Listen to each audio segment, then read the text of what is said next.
¿Cómo están todos? Estamos hoy día con Rodrigo Finkelstein. No sé si lo dije bien o no, Rodrigo. ¿Me Sí, puedes sí, repetir? todo bien. Y yo conozco a Rodrigo desde hace tiempo porque compré en la librería universitaria un día de vitrineo este libro que se llama Riesgos Laborales, una visión cultural. Y me generó eh, mucha duda o una suerte de incertidumbre de cómo él abordaba el tema, porque siempre he tenido yo una deformación entre la cultura y la implementación de sistemas de salud y seguridad.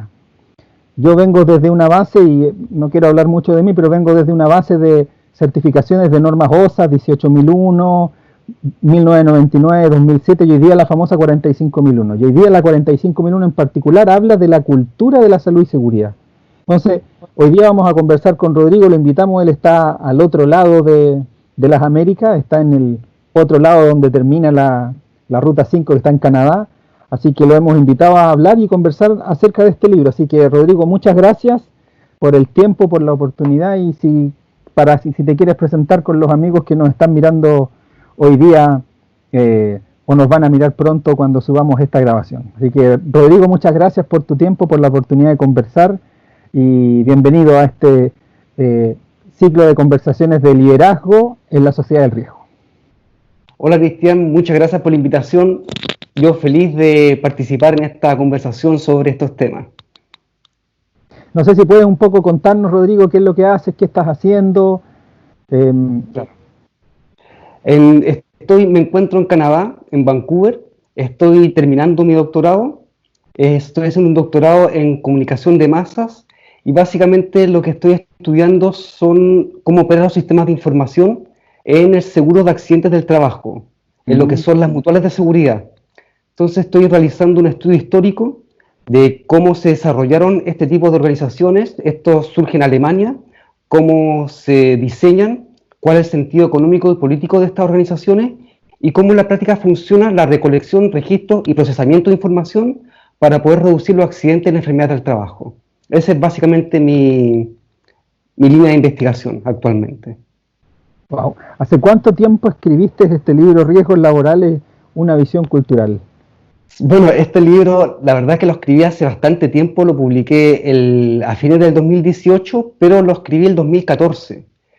Y lo escribí una vez que terminé mi trabajo en la Asociación Chilena de Seguridad y quise escribir ese libro básicamente para dejar por escrito todo lo que fue mi experiencia y mi conocimiento desarrollado mientras trabajé en la Asociación Chilena de Seguridad. Súper, entonces lo que vamos a hacer es que a partir del propio libro yo he recopilado algunas consultas, como no soy a veces, no tengo tan buena memoria quizás como un periodista, entonces voy a ir haciendo lecturas del libro y vamos a ir conversando acerca del mismo. Y ahí una de las primeras cosas que te quiero preguntar, y mi pregunta apunta a buscar, y adelante busca apuntar relación de dos temas, lo que tiene que ver con la prevención o los riesgos laborales y la cultura, que yo veo a veces que están un poco separadas o mucho se habla de cultura de la prevención, pero poco se aplica. Entonces quería preguntarte, ¿por qué decidiste escribir un libro de riesgos laborales con una visión cultural? ¿Cuál fue el motivo? Un poco lo adelantaste, pero si puedes desarrollar un poco más eso. Bueno, la idea de escribir este tema sobre prevención de riesgo y cultura nació básicamente de mi experiencia laboral en la Asociación Chilena de Seguridad. Cuando yo trabajé en la asociación, yo trabajaba en el área comercial, en el área marketing, y estaba a cargo de hacer estudios de prevención de riesgos y varios otros estudios. Entonces yo me dediqué mucho tiempo a hacer estudios cualitativos del sector forestal, del retail, de la construcción, de la minería, y viajaba a distintos lugares a hacer estos estudios que eran grupos focales con los expertos de cada sector. Y entrevistábamos, como eran estudios cualitativos, entrevistamos a trabajadores, operarios, mandos medios, cargos gerenciales, de diferentes empresas de todos los rubros. Y después de hacer bastantes estudios durante esta época me di cuenta de un fenómeno que es el fenómeno cultural, en que la Asociación Chilena de Seguridad y las mutuales en general tienen una perspectiva del riesgo sectorial. Entonces, el riesgo, la prevención, la seguridad está conceptualizada desde un sector industrial específico. Lo que yo me di cuenta era que esa perspectiva, esa visión es errónea. ¿Por qué? Porque, por dar un ejemplo, el sector forestal no es un sector que es homogéneo, sino que hay muchas actividades. Entonces los riesgos no solo tienen que ver con el sector, sino que con la actividad misma. Entonces es muy diferente la percepción del riesgo de una persona que está talando un árbol al trabajador del área forestal que está en el procesamiento de la madera. Uno está a la intemperie con un tipo de riesgo, otro está en una fábrica. Entonces, cuando nosotros tenemos una mirada sectorial, se reduce lo que es el riesgo, la percepción y cómo trabajar los riesgos. Entonces me di cuenta primero que no se podía pensar el riesgo como algo sectorial, sino que había que verlo desde la actividad económica.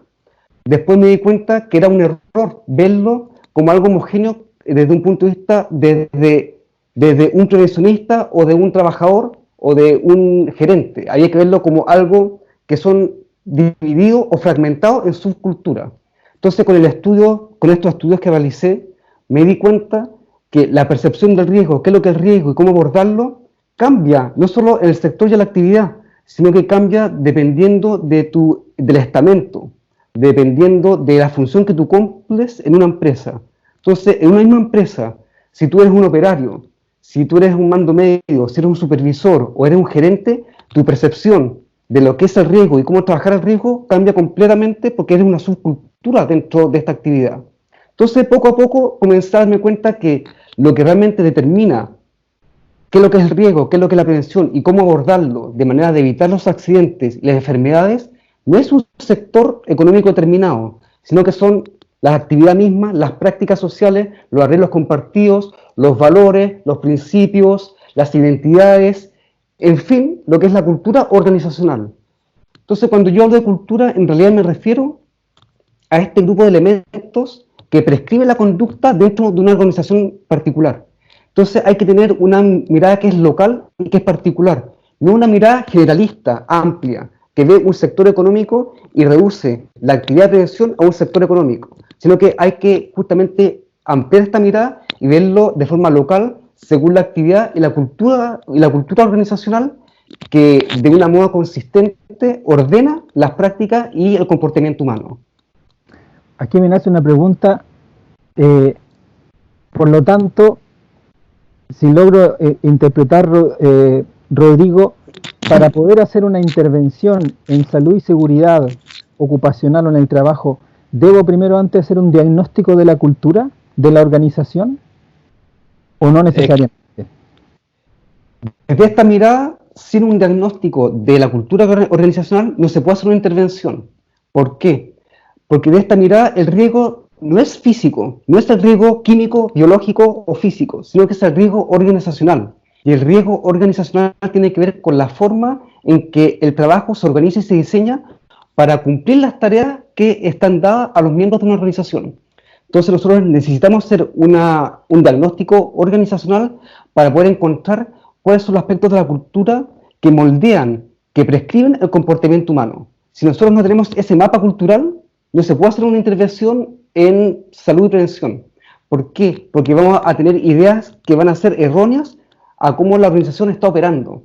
Entonces nosotros necesitamos tener una mirada que es intersubjetiva, que no es subjetiva al riesgo. Que no es objetiva del riesgo. Una mirada objetiva del riesgo ve el riesgo como algo físico, como algo químico o como algo biológico. Desde esta mirada el riesgo se ve como algo que tiene que ver con la organización social del trabajo y en definitiva con la cultura de la organización. Wow. Me sale otra pregunta, pero la voy a guardar un poco porque me gustaría primero cerrar algo y voy a aparecer así como tengo preparada una parte del libro. Tú planteas algo que me hizo sentido, me hizo ruido. Dice, en el trabajo las personas no orientan sus comportamientos de forma individual, sino colectivamente, que es un poco lo que estás presentando. Según la cultura donde trabajan, es decir, según el conjunto de creencias, valores, prácticas, roles, funciones, procesos, normas y en general arreglos sociales compartidos. Si fuese el caso, yo comparto esta reflexión que tú planteas o cómo lo declaras en el libro, pero ahí me aparece una pregunta de cómo se relaciona esto en una sociedad que hoy día vivimos que es individualista y competitiva. ¿O cómo se relaciona esto? ¿Cuál es la tensión que hay en el ámbito de la sociología, si fuese el caso, desde lo sociológico, entre la tensión entre lo colectivo y lo individual? Yo parto de la premisa que tú planteas, la premisa de que los riesgos o el comportamiento de forma no es individual sino colectivo. Todos los seres humanos al final incluso estamos coactados por los sistemas donde nos relacionamos. Pero cómo esta posición de cultura, de normas, valores, choca, si es que choca o no, con lo individual, lo individualista y lo competitivo que son nuestras propias organizaciones. No sé si lo compartes o lo quieres desarrollar. Sí, bueno, a ver, lo que yo desarrollo en el libro es básicamente la cultura organizacional como conjunto, como este conjunto de creencias, de prácticas que moldean la conducta del ser humano. Pero nunca abordo la relación de la cultura organizacional con la sociedad completa, que ese trabajo no está realizado en el libro, pero claramente hay una conexión.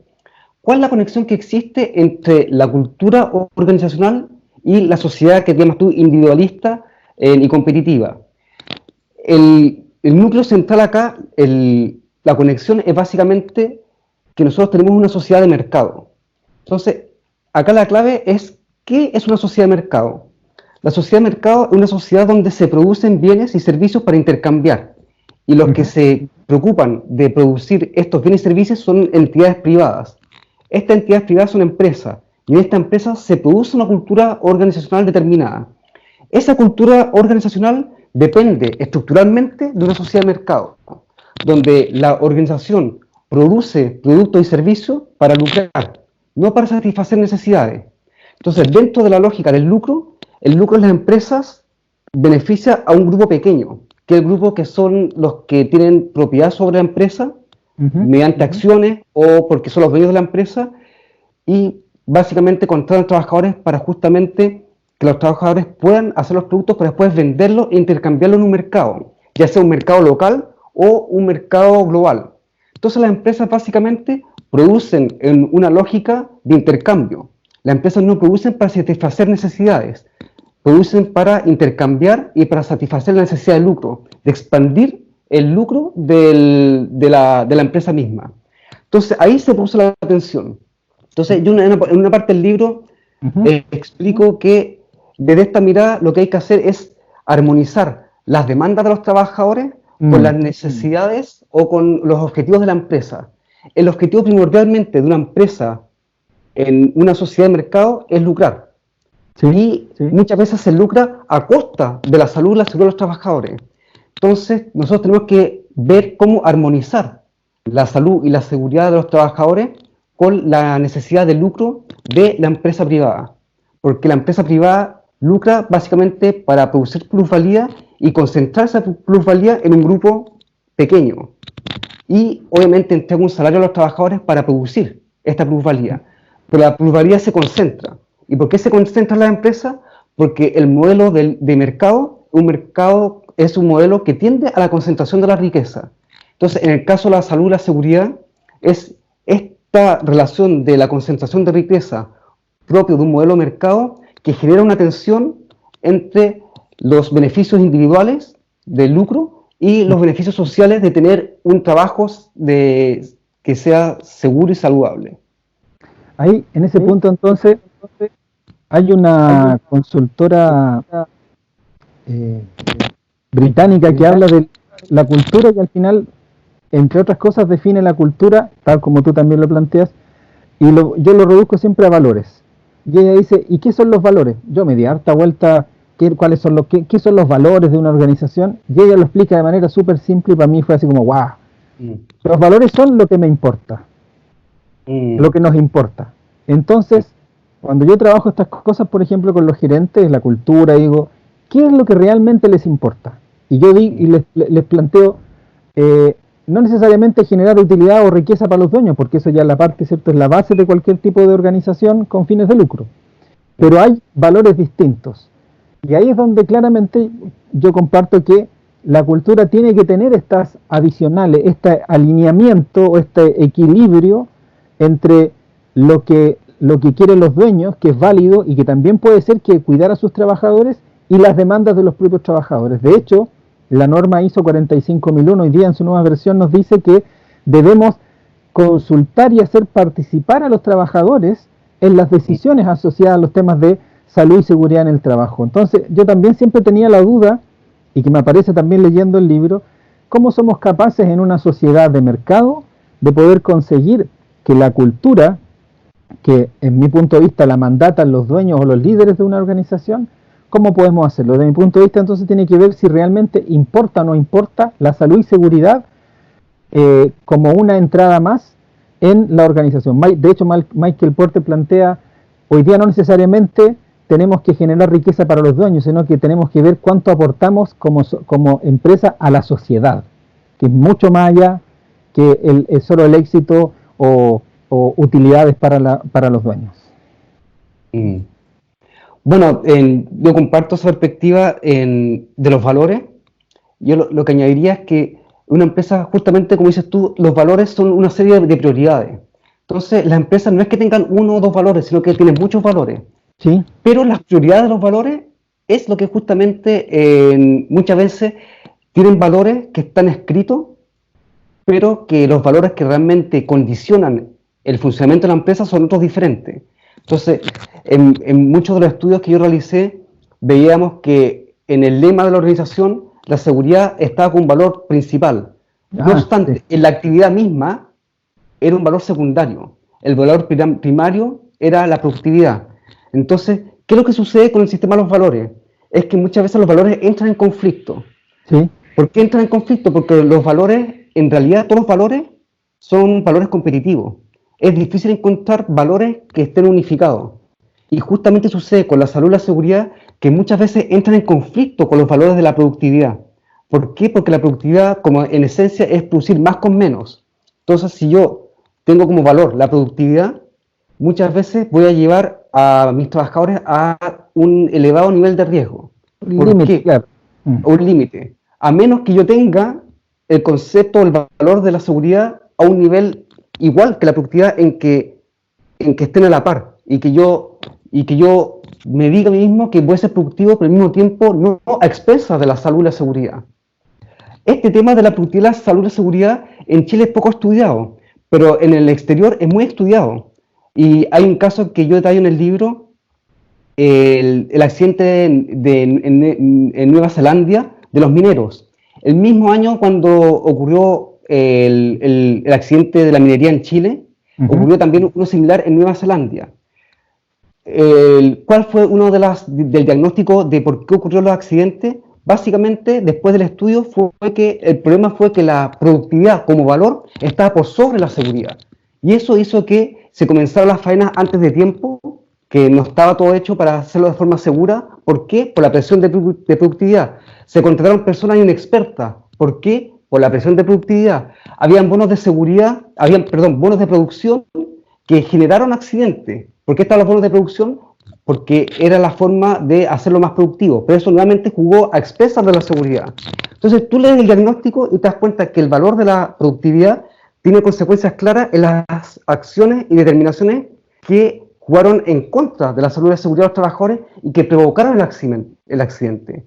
Entonces lo que es extraordinario es que en esa visión se logra ver, ok, acá hay un valor y hay otro valor, pero el valor de la productividad en esta empresa fue tan importante y el valor de la salud y la seguridad quedó tan bajo que generó un accidente en que todos los mineros fallecieron. ¿Por qué? Porque los accionistas y los operadores de la empresa y la capa gerencial presionaron rápidamente por las razones de productividad para generar excedente y para que el valor de la bolsa subiera. Y eso jugó en contra de la salud y la seguridad. Entonces aquí tenemos dos valores que son justamente contradictorios y que en Chile no se visualiza. Y no solo no se visualiza, sino que se trata de ponerlo como algo que es lo mismo. Pero no es lo mismo. Productividad y salud y seguridad muchas veces están en conflicto. Y uno cuando hace un diagnóstico cultural tiene que ver cuál es la relación que existe entre el valor de la productividad y el valor de la seguridad de forma real, no de forma escrita en un lema.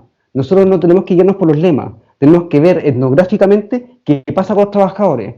Cuando el trabajador está produciendo la máquina y ve que puede tener un accidente, ¿para la máquina o no la para? Si para la máquina, significa que el valor de la seguridad es prioritario. Si no detiene la máquina, significa que el valor de la productividad o del bono es mayor. Híjole. No sé si me explico. No, súper bien, es que tiene que ver con algo que hace poco, con la nueva actualización de la norma 45.001, yo he estado reflexionando y con otros colegas, y que tiene que ver con que a veces, y lo voy a decir responsablemente, y con esta me despido, como dicen en el campo, se, eh, el, el propio trabajador es víctima de la organización por la presión que cuando hay un accidente, por ejemplo, lo primero que todos los que analizamos accidentes, y está, eso ya está en la raigambre en nuestro paradigma de cómo vemos el mundo, es quién estaba en el turno, cuál fue el viejo. Y lo primero que aparece es, le dimos capacitación, el viejo participó, le dimos la charla del autocuidado, pero no nos preocupamos de lo que tú planteas en el libro y que hoy día también no hay mucha estadística. Yo estaba tratando de investigar y hay poca estadística y hay una sola que habla de que casi el 45% de las causas de los accidentes que se analizaron en la región metropolitana en el 2014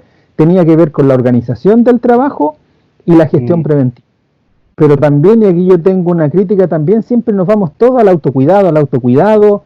Yo siempre hago muy en sorna y con quizás de manera respetuosa, estamos almorzando en una planta y los colocan el video de la familia y nos colocan la música de Coco, esta recuérdame, con toda una presión psicológica de cuídate, cuídate, cuídate. ¿Y dónde está? ¿Qué es lo que tú planteas en el libro? Y que hoy día la norma 45.001, por eso me hace mucho sentido este match que yo quiero darle intención, de que la norma 45.001 dice que debe proveer de lugares de trabajo seguros y saludables a los trabajadores. No es solo el autocuidado, el policuidado, sino también tiene que ver con que la persona sea cuidada y protegida por la empresa. Y aquí me quiero permitir que tú en el libro planteas la visión cultural del riesgo. Y voy a leer, dice aquí, como modelo aborda, la visión cultural del riesgo dice, como modelo aborda principalmente los riesgos organizacionales, de lo que hemos estado hablando. Es decir, aquellos riesgos que tienen relación con la forma en que el trabajo se diseña y se organiza. Por lo tanto, el nuevo enfoque de 45.001 está alineado con lo que tú planteas. Por azar, zozobra, están alineados. Pero ahí yo tengo una pregunta, ¿qué importancia tiene, por oposición al planteamiento que tú haces, que los riesgos están asociados también con la forma en que las personas actúan? Porque tampoco podemos endosarle o achacarle en una jerga coloquial toda la propia organización, si también está el comportamiento humano. Entonces, los riesgos asociados a las personas de cómo actúan. ¿Cómo lo ves tú en la propuesta que haces en el libro? Ya. Mira, a ver, aquí saco un poco lo que es la teoría de la acción social de Thomas Luckmann. En general, en prevención de riesgo se tienen dos grandes categorías para explicar los accidentes. La acción insegura y la condición insegura. ¿Sí? La acción insegura básicamente tiene que ver con una acción individual, con lo que dices tú del individuo que ejecuta una acción que produce un accidente y se coloca la responsabilidad en el individuo. Pero si uno un poco va al qué es lo que es la acción, porque sí se llama acción insegura, pero qué tipo de acción la persona está realizando, si uno analiza un poco el tema teórico y puntualmente según Luckmann, la acción de un trabajador en una empresa nunca es individual, es lo que él llama una acción social. ¿Por qué es una acción social?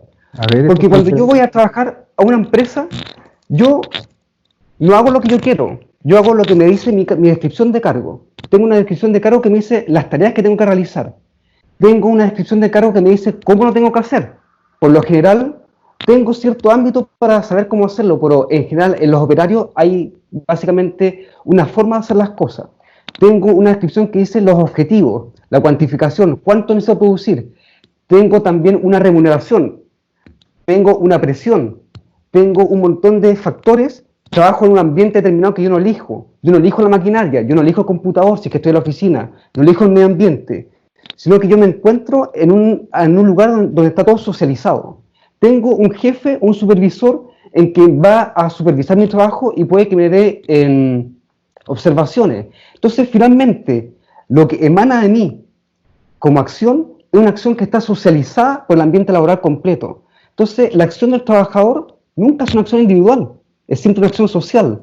Y es diferente a la acción que tú puedes tener en tu hogar. Yo, por ejemplo, aquí en mi departamento, en este momento, lo que yo hago es una acción completamente individual. La charla que estamos teniendo, Ujú. yo decido si tengo la charla contigo, cómo hacerla, en el contexto, lo conversamos, y toda la determinación básicamente está determinada por mi individualidad. Pero cuando yo voy a trabajar, cuando cualquier persona trabaja en cualquier lugar, esa acción que la persona realiza, aun cuando se manifiesta individualmente, está gatillada por un ordenamiento social que tiene que ver con el cargo, con la función, con los valores de la empresa, con las prácticas, con la maquinaria, con todos los elementos que son sociales. Entonces, cuando ese trabajador tiene un accidente, ese accidente no se le puede llamar a acción insegura o acción individual. ¿Por qué? Porque está socializado. Socializado por normas, por valores, por las condiciones del trabajo, por los bonos de seguridad que estamos conversando, por la relación con los compañeros. Hay relaciones sociales de apoyo, hay relaciones sociales competitivas, también tiene que ver con la remuneración, tiene que ver con tantos elementos que socializan la acción. Entonces, aun cuando la manifestación de la acción es individual, porque tú ves con tus ojos, objetivamente, una persona realizando algo, lo que hace que la persona realice esa actividad y cómo lo realice es social. Y no, y se continúa, bueno, eso es como la gran derivada de la sociología, que los seres, los individuos están coactados en los sistemas donde habitan, que es como es como la entrada de la acción social. Por lo tanto, la acción que está desarrollando la persona no es una acción como él decide hacerla, sino que tiene que ver con cómo el propio sistema ha determinado que él la realice. Exactamente. Entonces, con esto no quiero decir que el ser humano en el trabajo no tenga espacio para una acción individual. Existe un espacio, pero ese espacio es pequeño en comparación al espacio social de la manera en que él tiene que ejecutar las tareas. Porque nuevamente reitero, él ejecuta tareas determinadas, en que la forma, en que la demanda, el control sobre las tareas, el medio ambiente, la relación con los otros individuos, con los otros miembros de una organización, no están basados en su propia individualidad, en su deseo de hacer algo de determinada manera, sino que está prescrito cultural y socialmente. Y él lo realiza y tiene cierto ámbito de flexibilidad, pero ese ámbito de flexibilidad donde él puede colocar su creatividad o su capacidad de hacer las cosas de forma diferente es bastante pequeño, sobre todo en trabajos no calificados. Entonces, cuando nosotros vemos los tipos de trabajo, hay una gradiente, y esto está estudiado. Mientras el trabajo es menos calificado, la persona tiene menos capacidad de control y autonomía. Mientras el trabajo es más calificado en el sector de capas gerenciales, ellos tienen mayor autonomía y mayor espacio para tomar decisiones. ¿Qué significa eso? Si bien el gerente tiene mucha demanda, como tiene mayor control, puede que se estrese menos porque él puede dilatar reuniones, él tiene tareas que él tiene control. Pero mientras la situación del trabajador dentro del sistema productivo desciende y estamos con trabajadores no calificados, la capacidad de acción del individuo también se reduce. Entonces, el operario es el que tiene menos capacidad de tomar decisiones, por ejemplo, en la producción en línea. ¿Qué es lo que pasa en la producción en línea? ¿Quién controla al trabajador? La máquina, la velocidad. Te pongo un ejemplo. En las cajeras, en el Jumbo o en cualquier supermercado, ¿quién determina la velocidad de la demanda? La cantidad de personas y la máquina. Entonces la máquina va pasando los productos, pero la cajera no tiene la capacidad de autonomía y control de tomarse un tiempo de hacer todo más lento, sino que la velocidad lo da la máquina. Y esa es una forma de control donde la velocidad está dada por la máquina. Y son diferentes formas que permiten al trabajador, desde el punto de vista de la empresa, ser más productivo, porque puede procesar los productos de una manera más rápida. Pero lo que hay que ver es que el trabajador no tiene control en la actividad, sino que la forma y la velocidad con que lo hace está determinado, en este caso, por la maquinaria. Entonces ahí, ¿cómo podemos hacernos cargo o establecer controles operacionales para los riesgos que se enfrenta a este tipo de trabajador no calificado, como tú dices? O la pregunta es, ¿sirven las normas, los procedimientos, los instructivos de trabajo, el paso a paso para este tipo de trabajador? Porque incluso puede ser que estemos desarrollando mal la propia tarea, estemos planificando mal o diseñando mal el propio puesto de trabajo y otra vez el trabajador vuelve a ser víctima del Claro. sistema. Sí. Bueno, mira, para ahondar en el tema de los procedimientos, podemos ir un poco a quienes desarrollaron el concepto de los procedimientos como forma para reducir los accidentes. Y si nosotros vamos a estos autores, nos vamos a dar cuenta de que hay un error garrafal en la conceptualización de los procedimientos. No sé si tenemos espacio para eso. Dele nomás, dele. ¿Sí? Ya. Nos queda 30 minutos todavía. Sí, bueno, perfecto. Tratamos de hacerlo en 1 hora siempre, esto para que nos vean por último en el viaje en el metro. Bueno, los que idearon el tema de los procedimientos fueron básicamente Bird y Loftus, un norteamericano y un canadiense, que sacaron este libro, un clásico. Yo afortunadamente lo encontré acá, me lo compré. En Chile, lamentablemente, nadie lee. Y la gente tiene conocimientos que son errados de lo que ellos dicen.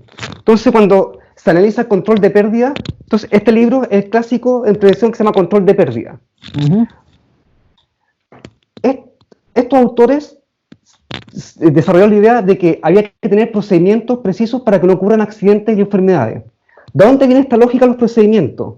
Cuando tú lees el libro te das cuenta que la lógica viene del proyecto del Apolo 11. Entonces estos autores dijeron lo siguiente: nosotros logramos llevar a un ser humano a la Luna con el proyecto Apolo 11.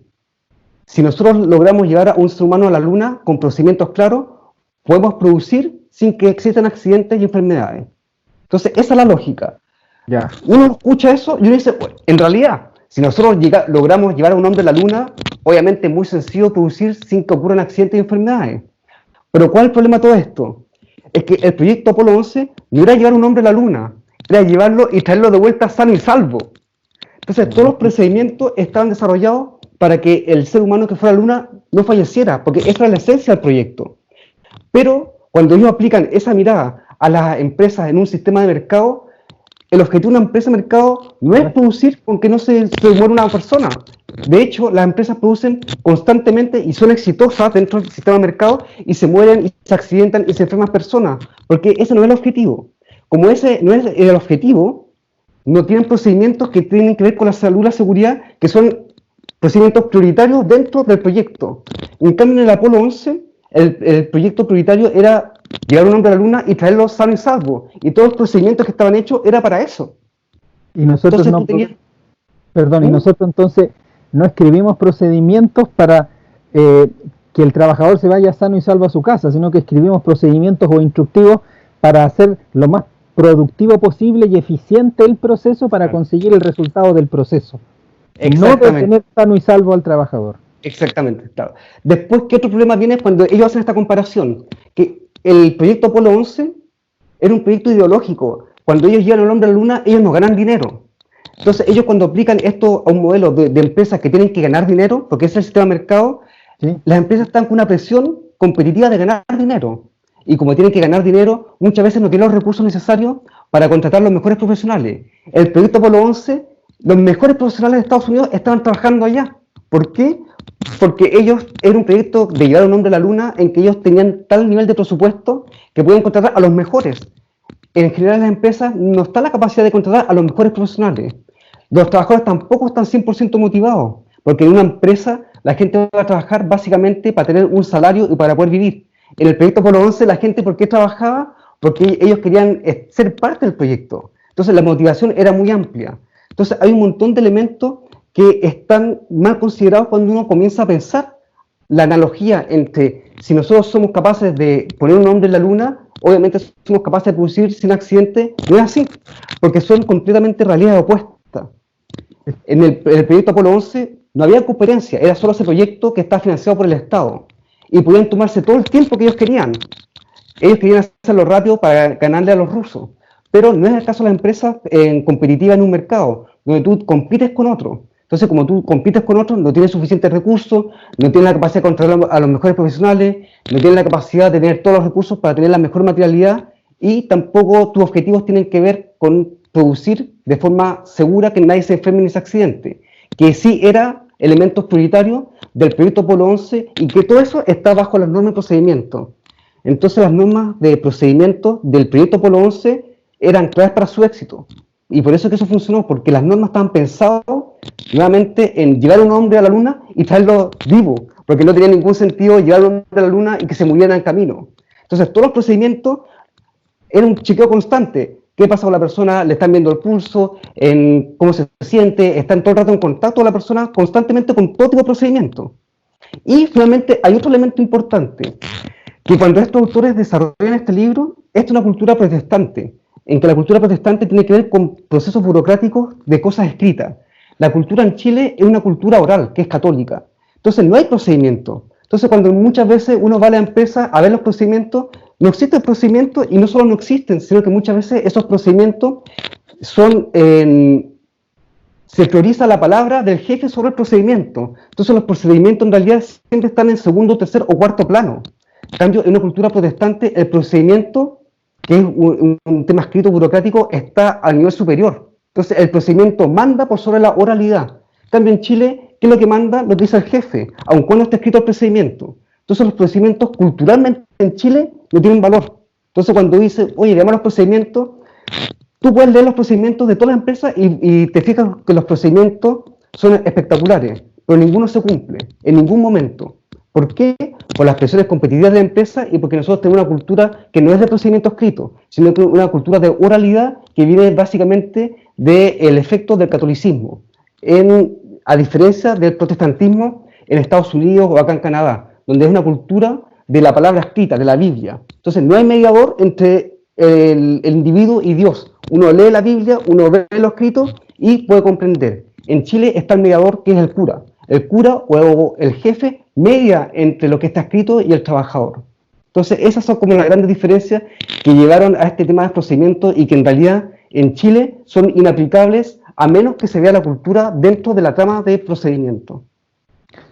Estamos volando como a 4.000 metros de altura y yo estoy fascinado. ¿Eh? Sí, está súper bien, porque es que hay un libro de Weber, de Max Weber, que habla de la ética protestante, ¿cierto? Y el espíritu del capitalismo. Y al final lo que plantea Weber, voy a hacer un resumen del resumen del resumen, que la ética protestante es que tú te vas al cielo si trabajas duro, si eres responsable y si cumples con todo lo que tienes que cumplir. Y Octavio Paz, en otro libro, habla de la cultura mariana, o la cultura católica mariana, de la Virgencita, de la Virgen María, y que no te vas al cielo si tú trabajas, si eres esforzado, si eres sacrificado, sino que te vas al cielo si te portas bien, pero siempre la Madre Mariana, que es lo que se da mucho en la cultura chilena, y en la cultura latinoamericana y mexicana sobre todo, se da que al final tú te portas mal, pero siempre tu madre te va a perdonar. Entonces busca siempre, eso lo plantea Octavio Paz en uno de sus libros. Entonces si yo hago el match, la cultura nuestra también, y es que es lo que yo veo, y que Andrés Puchea, otro académico que entrevistamos, también lo plantea, que tiene que ver con el modelo casi victoriano que tenemos de cultura, y es lo que yo digo de la cultura patronal. Entonces es lo que dice el patrón, y el patrón te perdona, y el patrón te absuelve si te portaste bien o te portaste mal.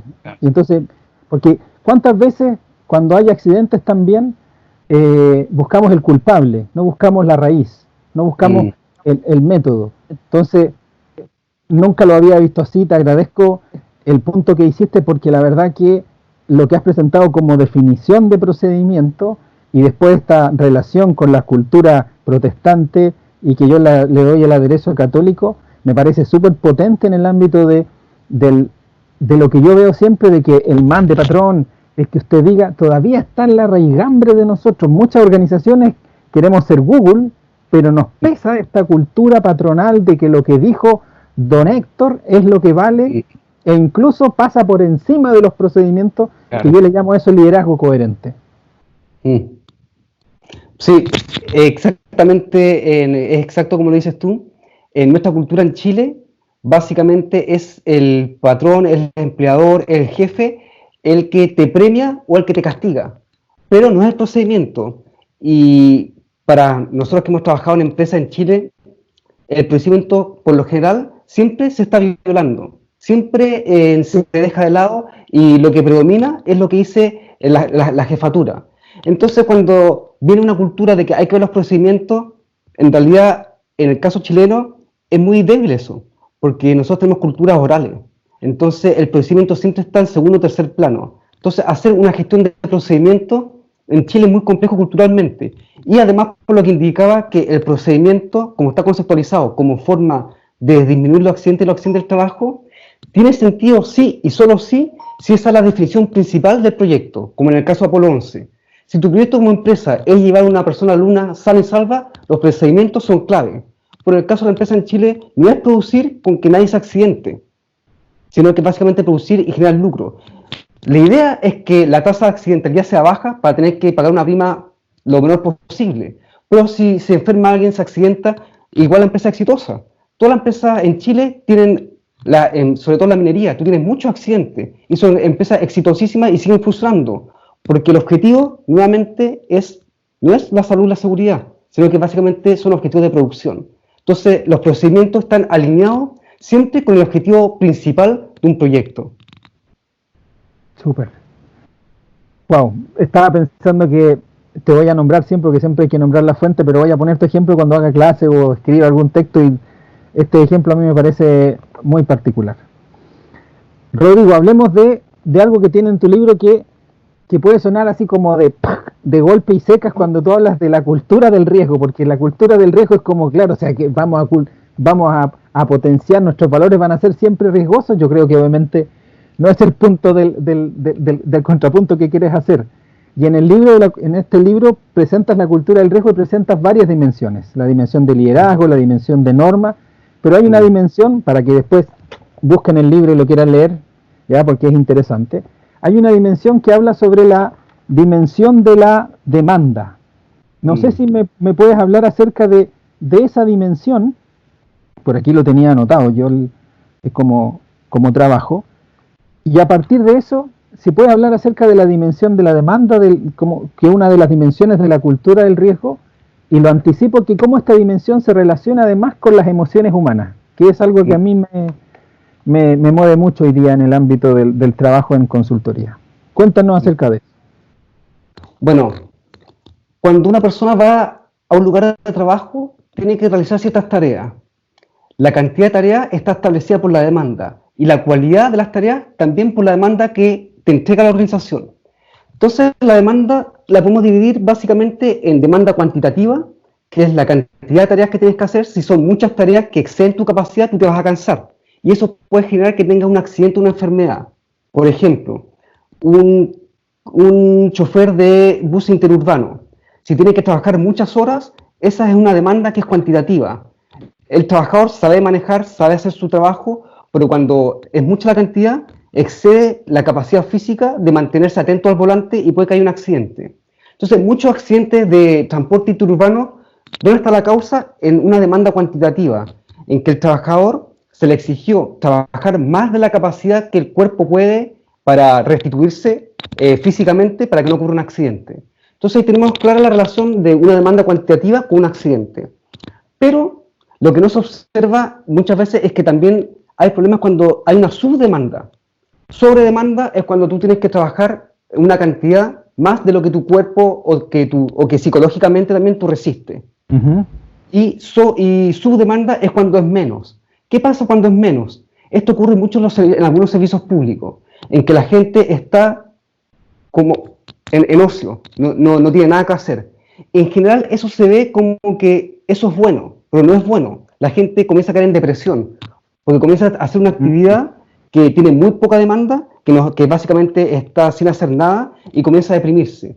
Y hay estudios bien interesantes de esto, uno es de Marianne Frankenhauser, en que explica el tema de la subdemanda como un tema crítico de los accidentes en las plantas nucleares. Entonces tú tienes gente que está supervisando en equipos de alta complejidad que puede haber un gran accidente, pero como tienen mucha subdemanda, ellos comienzan a caer en un letargo y comienzan a deprimirse y comienzan a generar un riesgo por la subdemanda.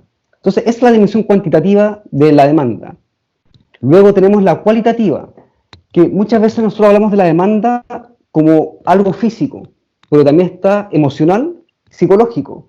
Por ejemplo, una enfermera tiene una gran demanda que muchas veces es emocional, más que físico, también físico, pero muchas veces emocional. ¿Cuál es la demanda emocional? En que al estar viendo sufrimiento constante de otro ser humano, necesitan en algún momento poder dejar o poder integrar ese sufrimiento y poder descansar de eso. Cuando tú a una persona la expones por mucho tiempo a ese tipo de demanda emocional, la persona también comienza a tener un desgaste y puede tener una enfermedad laboral, producto de una alta demanda emocional que el trabajo le obliga a tener. Entonces, dentro de este tipo de demanda emocional, hay ciertas actividades que se hacen que es el debriefing psicológico. Entonces, la persona se le llevan a sesiones para que pueda justamente hablar de su sufrimiento que le provoca el trabajo, y lo que se ha comprobado es que ese tipo de talleres lo que permite es que la persona encuentre su punto de equilibrio y pueda descansar del sufrimiento emocional que le provoca el trabajo. Entonces ahí tenemos otro tipo de demanda, que es la demanda emocional del trabajo.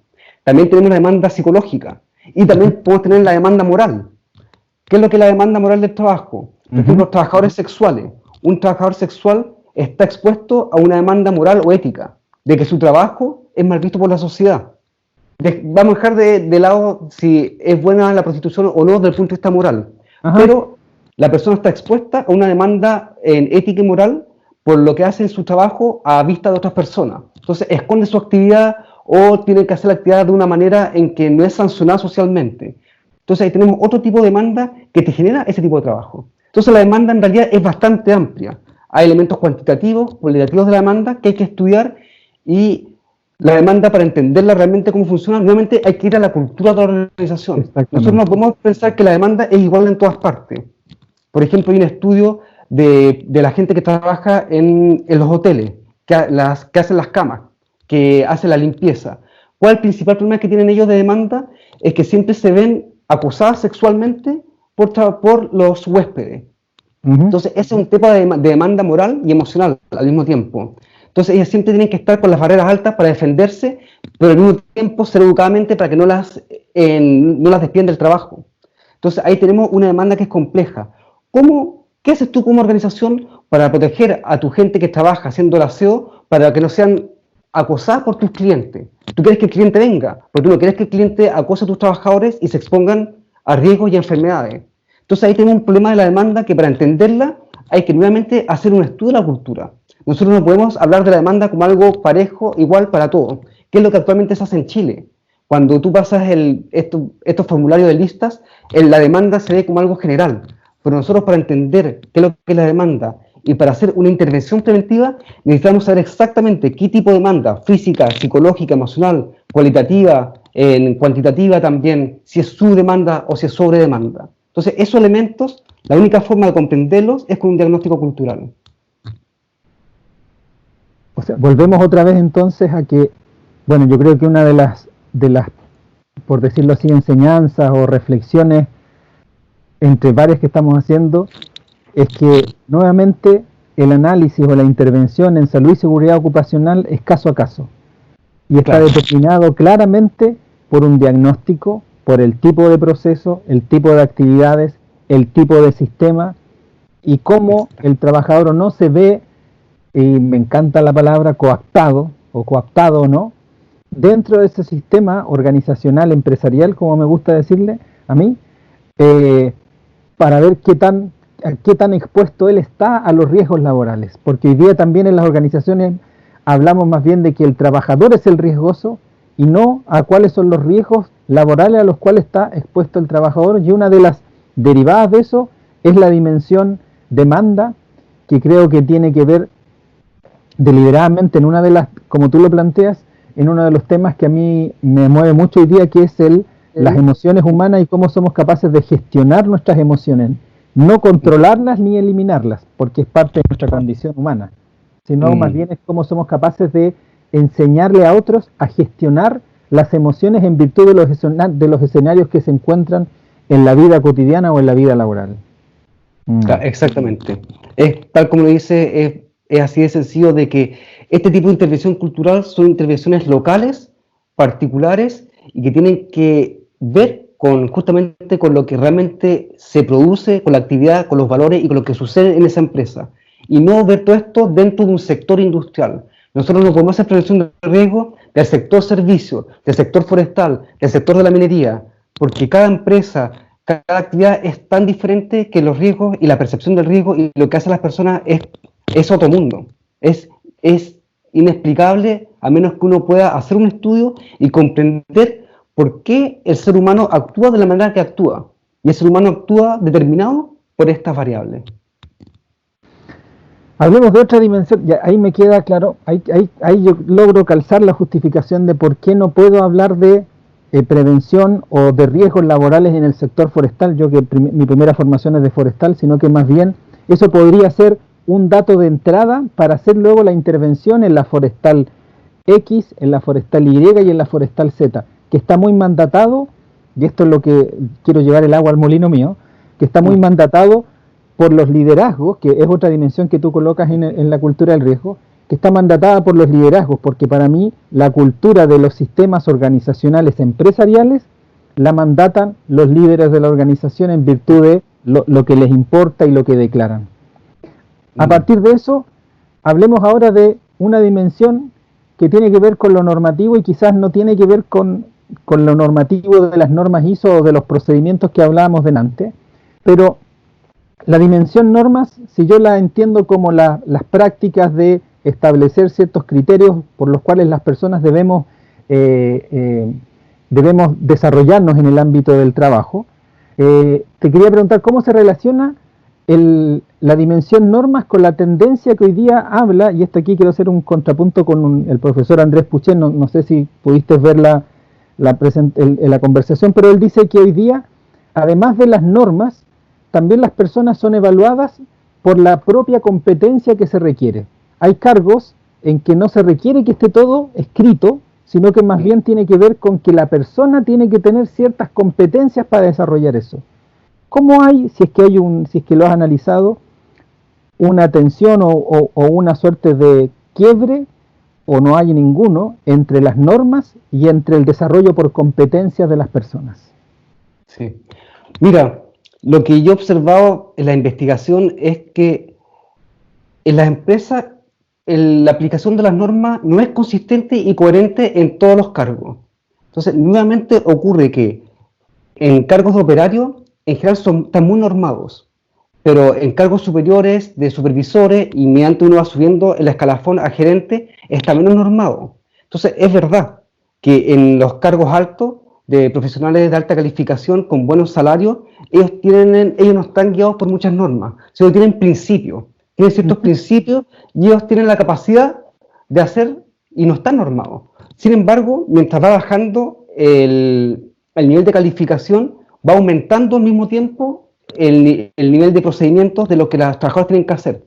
Entonces, el tema es complejo por lo mismo, porque cuando nosotros observamos las normas, tendemos a ver el sistema normativo de una empresa como algo único, como algo homogéneo para toda la organización, pero está fragmentado por subcultura. ¿Y qué es lo que hay que enfatizar en el caso de las normas? En los temas de salud y seguridad, verlo en qué sucede con los operarios, cómo las normas operan a nivel operario con el escalafón más bajo que está produciendo. Y con esto te voy a poner un ejemplo de una investigación que a mí me impactó mucho cuando estuve en Estados Unidos, de un accidente forestal que ocurrió en Colorado. Yo estudié justamente en la Universidad de Colorado. Y este accidente en Colorado murieron, si mal no recuerdo, 14 brigadistas forestales. Se hizo una gran investigación. Los norteamericanos tienen cosas que son extraordinarias, que entre ellas es cuando ellos hacen la investigación, la hacen en serio. Y realmente contratan a los mejores profesionales para entender por qué sucedió eso. Okay. El informe que finalmente sacaron de esta situación fue que lo que generó la muerte fue el seguimiento de las normas. Entonces la gente dice, ¿pero cómo? Si supuestamente nosotros seguimos las normas para que los brigadistas forestales no fallezcan, pero la investigación arrojó que no, que el problema fue de las normas. ¿Por qué? Porque había muchas normas, los brigadistas no conocían bien las normas, no sabían cómo aplicarlas, no había una correlación si la persona interpreta bien la norma. Porque yo puedo tener una norma, yo te aplico una norma para ti, pues yo necesito saber si tú la estás interpretando adecuadamente y cómo tú respondes a la norma. O sea, el hecho de escribir una norma no significa que se vaya a implementar adecuadamente. Después yo tengo que ponerte en un caso y hacerte preguntas de cómo tú respondes a esta norma, qué significa esta norma. Luego descubrieron que había normas contradictorias. Entonces tú no solamente tenías muchas normas que la gente no sabía, que los brigadistas no sabían cómo operar con esas normas, sino que había normas contradictorias y eso fue lo que ocurrió que ellos fallecieran. Porque en un momento crítico ellos comenzaron a operar una norma que era contradictoria a otra y no sabían cuál era la prioridad.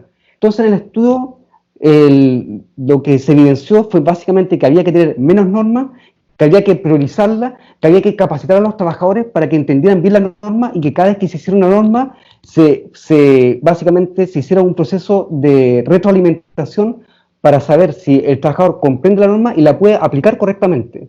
Entonces, nuevamente, escribir una norma no significa nada. Para que la norma tenga vida, la norma vive en el trabajador, en la acción que el trabajador realiza, en la actividad del trabajador mientras está en la faena. Entonces tú para observar una norma, tú no tienes que ver lo que está escrito, tienes que ver al trabajador cómo está operando. Si un trabajador opera, entre comillas, de una forma riesgosa, el problema es que la norma, seguramente hay una norma contradictoria, hay otra norma que está operando, o no hay una comprensión de la norma, o hay otro ente que puede ser un supervisor que esté disminuyendo la capacidad de que esa norma se cumple. Entonces las normas se hacen vivo en la acción del trabajador, es la acción de los trabajadores en su quehacer cotidiano lo que te permite ver si la norma existe, no existe, es comprendida, no es comprendida o cómo opera. Pero la norma por sí misma como algo escrito es letra muerta. La única forma de comprender las normas es en el terreno práctico. Y en este caso del accidente forestal, lo que vislumbró básicamente fue el problema de las normas, como sistema para que los trabajadores no se accidenten. Y lo interesante es que los trabajadores forestales, uno de los temas básicos es que ellos puedan apagar incendios sin que fallezcan. Es como el caso del Apolo 11, o sea, eso está en la parte normativa.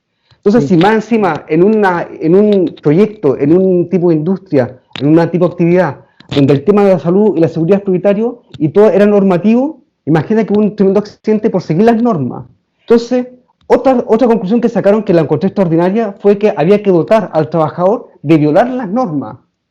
Entonces, aparte de que el trabajador comprendía las normas, se le dio una norma que por sobre las dos normas, que cuando el trabajador percibe que la seguridad de sí mismo y de sus miembros está en juego por una norma, la nueva norma es que el trabajador puede violar las normas. Eso lo encontré extraordinario. Sí, entonces, hay una supranorma. Entonces, tú tienes un análisis de las normas y hay una prioridad. Pero al trabajador tú le dices, mira, cuando tú ves que esto es tan rico y tú puedes fallecer y toda tu gente va a fallecer acá, y tú en el lugar donde tú estás apagando el incendio te das cuenta que ninguna de las normas operan, hay una norma que es la superior, que es que tú violas las normas. Entonces, eso es extraordinario cómo operan las normas. Volvemos entonces otra vez a cosas como que en Chile, y no sé si lo compartes o lo has escuchado, es que cuando hay un accidente, lo primero que nos preguntamos, de hecho yo mismo he escrito como definición como uno de los peligros, que el trabajador no cumple con la norma. Y entonces el problema no es que el trabajador no cumpla con la norma, sino que la norma no está escrita o no está desarrollada en virtud de asegurarle cuidado al trabajador. Y por otro lado, la misma condición de que eso de que la supranorma es que cuando hay una violación, cuando algo veas que afecta a tu seguridad, acá también se dice, no, es que tú tienes que detener la tarea. Pero otra vez está la presión del sistema patronal, que te dice que la verdad que me gustaría a mí, yo no sé si es un estudio de preguntarle a trabajadores, ¿tú realmente irías en contra de la norma si ves que pone en juego tu puesto de trabajo? Bueno, en mi caso hice una investigación sobre ese tema y ocurre justamente lo que indicas tú, que está la norma de detener la máquina. Entonces hay una norma que dice, en caso de que tú puedas tener un accidente, tú detienes la máquina. Pero sobre esa norma hay otra norma que es superior, que es la norma de producción y del bono de seguridad. Entonces, cuando el trabajador entra en un conflicto entre o detengo la máquina o me veo sancionado socialmente porque dejamos de producir y dejamos de ganar el bono, ¿qué es lo que hace el trabajador? Sigue produciendo. Exacto. ¿Por qué el trabajador sigue produciendo? Ellos te dicen, porque todos comienzan a silbar. Todos los trabajadores comienzan a silbar porque yo detengo la máquina porque me puedo accidentar. Y dicen, oye niñita, ¿qué está pasando? Y te dan eufemismo como que te hacen pensar como débil y poco masculino porque no eres capaz de producir a esta velocidad que te indica la supranorma que es de producción. Entonces la norma de seguridad está en tercer y cuarto plano, porque hay lo que se llama un conflicto entre estas normas que hacen que el trabajador no detenga la máquina porque socialmente se ve afectado por todos los otros trabajadores. Entonces, en ese contexto, no es culpa del trabajador que no detenga la máquina, es culpa del supervisor que tiene que decir, ok, se detiene la máquina y todo acá perdemos el bono de seguridad o el bono de seguridad se elimina. Yo soy de la idea de que el bono de seguridad es lo peor que puede existir, ¿Por qué? Porque es un tipo de norma que va justamente en contra de la salud y seguridad, porque es tan fuerte, es prioritario. Entonces, los bonos de seguridad tienen que ser eliminados. Un bono de seguridad nunca te compite con la seguridad. Siempre cuando entre un bono de seguridad y de tener la máquina, porque yo puedo tener un accidente, la gente va a seguir siempre produciendo. Entonces, el bono de seguridad es un bono que debe ser eliminado para que no existan accidentes del trabajo.